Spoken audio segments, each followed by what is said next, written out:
Tikutokozeni okundomvera pojuna channel chimenechi cha Nyasa Voice Box lero pa 5 January 2026 pokhalanso Monday loyamba la chaka chimenechi timangofuna kuti tipatsane mafuno abwino kuti chaka chimenechi ndithu kwa aliyense chikhale chaka cha madalitso. Kwena kukhaniza athu za ndale lero tabweretsa kulankhula kwa Boni Kalindo omwe akunena kuti pali nkhumba zina zitatu zimene zagundika kunyoza dzina la Boni Kalindo. Ndiye akuna kuti ayi iwo ankhali akunyozedwa, iwowa sanyumwitsidwa, iwowa samajiya ya chipani, iwo chimene amachita ndi kumenyera ufulu Amalawi, ndipo onse amene akuwanyoza Boni Kalindo akungowapatsa free advert. Nkhani ikuchokera kuti pa 2 January tidaponya ma audio awiri pano Abile Malata adalankhula kunena kuti Boni Kalindo ndi munthu mmodzi amene satha kugwira ntchito ndi anzawo. Mbali nayinso Comrade Jonathan Phiri adalankhulaso chimodzimodzi kuti Boni Kalindo amapanga zinthu zawo mwanthira kuwita amakangati amenyera ufulu Amalawi koma mbali naye akupanga zinthu zachipani, zinthu zopindulira iwo. Kande pano akuyankha audio imene Boni Kalindo komanso akusampharula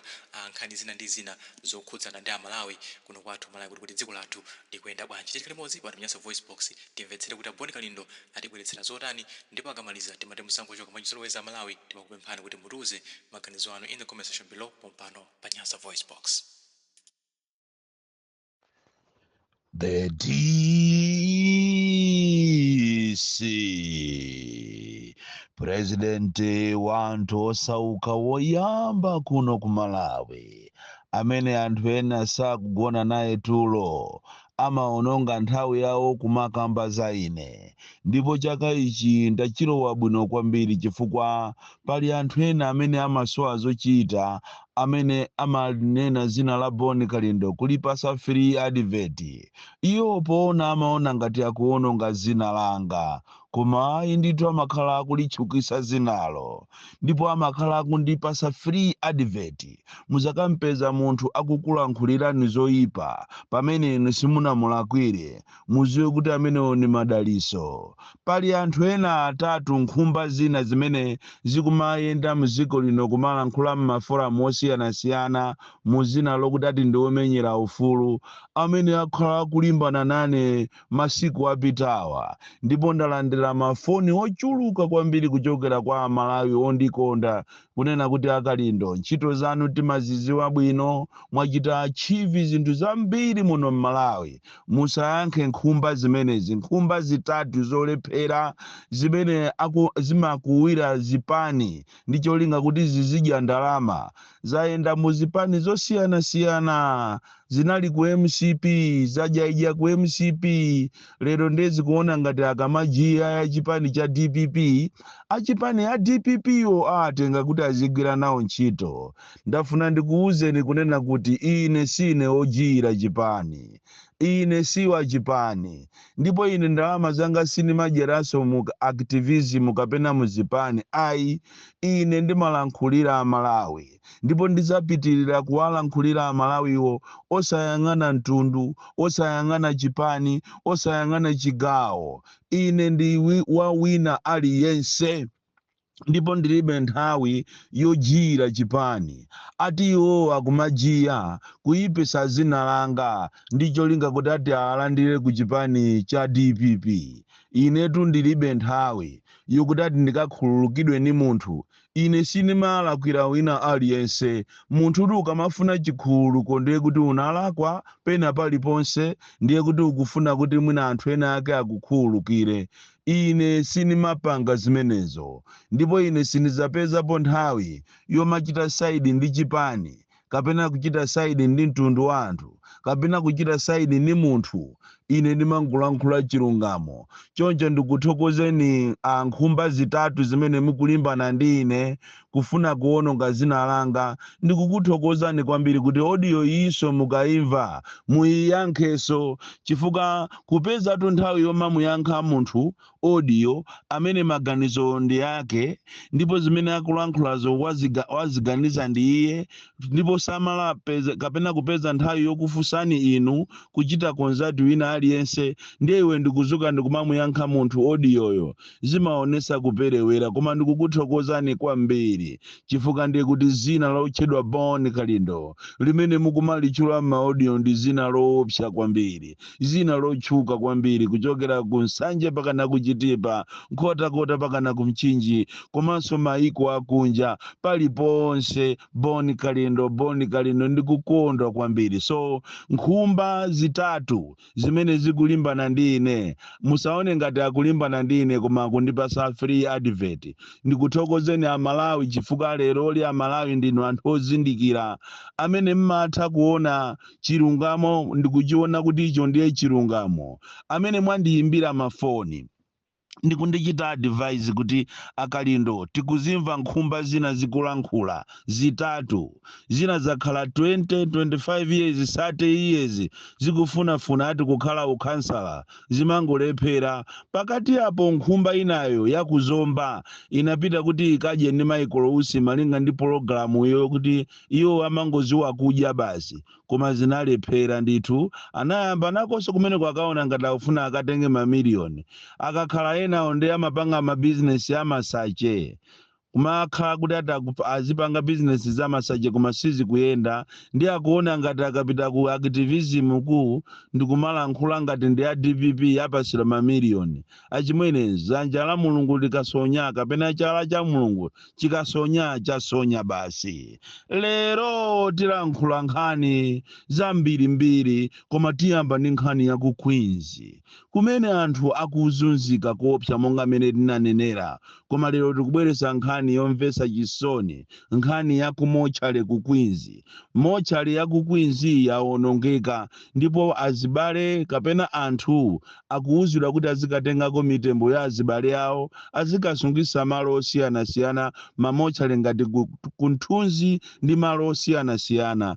Uwu ndi uthenga umene ukuyenera upite ku ma authorities kunena kuti kodi sipano anthu osauka amene amadalira zipatala za boma mitembo yawo akayisungisa kuti ku Queens sikuli bwino lopang'ono chifukwa ndiye kuti mitembo yambiri yaonongeka over the weekend kuzafika siku la lero mitembo yambiri sili bwino. So pakufunikira kuti inu ma authorities mupange machawi mukakonze mochale imene ya ku Queens imene yaonongeka kwambiri. Kuchoka ku Queens tikuyenda straight kupita ku Zomba DHO kumene kukupangika zinthu zoopsa kwambiri makamaka DHO akuzombako amene akupanga china chilichonse ekha amene akhale DHO ekha amene akhale waku administration ndalama za mafuta zikumayenda muthumba ngati ndi zache. Izinso ndi zimene sakupangaso DHO waku Mchisi hospital amene akuchita abuse ngakhale magalimoto even galimoto imene yakuntchito tikunena panopa anayigwesa akuchokera kumowa. Zikuchitika zinthu zodabwisa kwambiri kunena kuti maloma kuti ndalama zimene zimabwera kuchokera kuboma azizigwirisa ntchito yoyenerera ndalamazo amazisukunula ndikukhala kashi yongomwera mowa. So ma DHO akuzomba komanso DHO waku Mchisi hospital mukuyenera muwaunike bwinobwino kwambiri akuchita abuse zipatala zimenezi. Nkhani ina imene tikufuna tikambirane mamawa uno ndiyokhuzana ndi kuyamba sukulu kwa ana komanso makamaka nkhani imene yokhuzana ndi mayeso amanebu kunena kuti ana ambiri sanathe kulipira mayeso amanebu chifukwa chakusowekera kwa makolo. Timakupemphani inu amanebu kunena kuti at least mutaperekakonso masiku kaya ndi 1 week kaya ndi 2 weeks to enable these needed students to at least find fees akalipire chifukwa zikatero ndiye kuti ngati simupereka mpata ndiye kuti ana ambiri saatha kulemba mayeso. Uwu ndi uthenga umene ukuchokera kwa makolo. Kodi zinazitika malankhula ine ngati the DC sikuti ndimangolankhula ayi ndimalankhula based on information imene ili so important information yochokera kwa makolo osakhala kumangolankhula zobwebwebweteka ayi sinimabwebweta koma ndimalankhula information with evidence. Makolo ambiri padakali panopa ndalama zawavuta malinga ndi kulimaku malinga ndi afetereza awa mafetereza awa akuzunza anthu ambiri waso ambiri ali forced kumakayika ndalama zina pamwamba pa fetereza ochipa uja kumakayikapo ndalama ina chifukwa cha anthu oyipa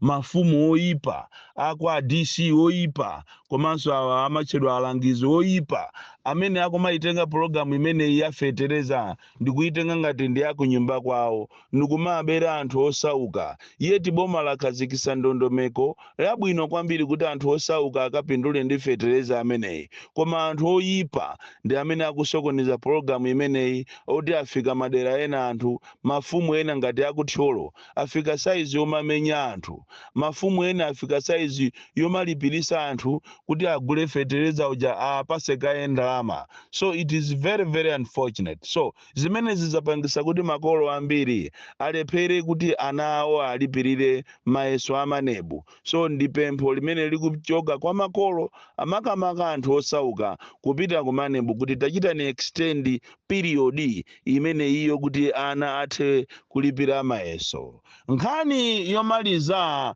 mamawa uno ndiyokhuzana kusalima assembly kumene masiku apitawa boma lidachita transfer DC ndikumbweresa DC wina koma as we talk now DC wina wakale uja ndi wanyuwani waja akugwira ntchito office imodzi andi kukuchitika zinthu zina zosakhala bwino kunena kuti DC uyuyu wanyuwani akulephera kugwira ntchito chifukwa chokuti DC wakale adakalibe pa office pompo. Munayenera inu a minister of local government muchite intervene andi kumene kupezeka kuti ma MP komanso akulu aku DC office akumatenga ndalama zina za CDF ndikumagwirisa ntchito kumaika kuma project kwina yeti makansala sakuziwa andi sikulira mukazisirira izizi zibereka mwana zikabereka mwana kuzakhala mpungwepungwe waukulu kwambiri kuja kumatchedwa kusalima